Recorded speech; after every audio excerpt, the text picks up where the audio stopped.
Ayun mga idol, no? Nandito kami ngayon sa Bukawi para masaksihan yung gaganapin na Hatiran 2024. Bali, hinihintay lang namin yung sasakyan namin na speedboat para pupunta kami sa simbahan. Kaya dito, dadaan yung pagoda papunta dun sa simbahan.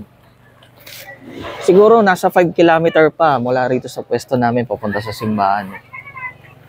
Bali, matinding basaan yung mangyayari dito. Tayin-tayin lang, maya-maya lang makikita na natin yung pagoda. Yan ang mga idol, no? Bali, kakain muna kami. Yan. Sarap. Salamat nga pala kay Sir Louie sa pag-invite sa amin at sa mga napakasasarap na pagkain. Nung sinundo nga pala yung poon, nandito rin kami kila Sir Louie. Lahat ng mga potahe masarap. Muntik na nga ako mag-sharon sa sobrang sarap. After namin kumain ay dumating na yung inaabangan namin na pagoda. Kita sa video na nagkulay brown ng tubig. Siguro dahil na rin umulan kagabi kaya ganun. Ito yung kuha ko nung sinundo yung poon. Napansin namin na mas marami ang naghatid. Plano namin na paunahin na yung pagoda sa simbahan tsaka kami susunod. Hindi kasi kami pwede makipagsabayan sa basaan dahil mababasa yung alaga ko. Hello guys, dito na yung sasakyan namin. Let's go!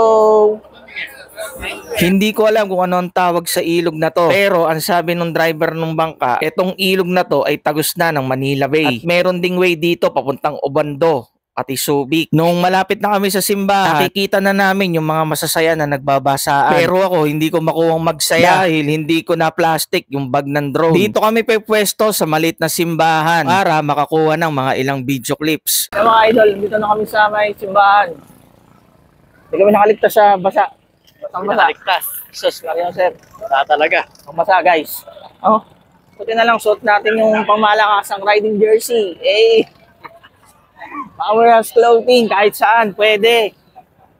Right. Dito sa simbahan, iniiwan na yung puon dito. Ang tradisyon dito ay isinasayaw muna yung puon bago iwanan. Kung pupunta kayo dito, bawal lang maselan dito dahil basa akong basa. Isa pa, bawal ang pikon dito. Nung pauwi na kami, iniready ko na yung sarili ko. Naghanap na ako ng plastic dahil makikisaya kami at iikot kami sa puon. Unang beses ko pa lang na sumama sa ganito. Sobrang saya talaga, lalo na pag babasain na kayo ng parang bombero. Dito sa part na to, medyo maalat na yung tubig eh. Nalasahan ko nga eh. Sarap eh. Buti na lang talaga may nakuha akong plastic. Hindi ka pwedeng hindi ka mababasa talaga dito. Mukhang sa susunod na taon, nandito na naman ako, Chuck. Pero paghahandaan ko na yan. Sobrang nag-enjoy kami ni Rodel dito kahit basang-basa kami. Like, follow, and share lang for more videos. At subscribe naman sa aking YouTube channel. Hanggang sa susunod na lang, no? Maraming salamat. Bye-bye.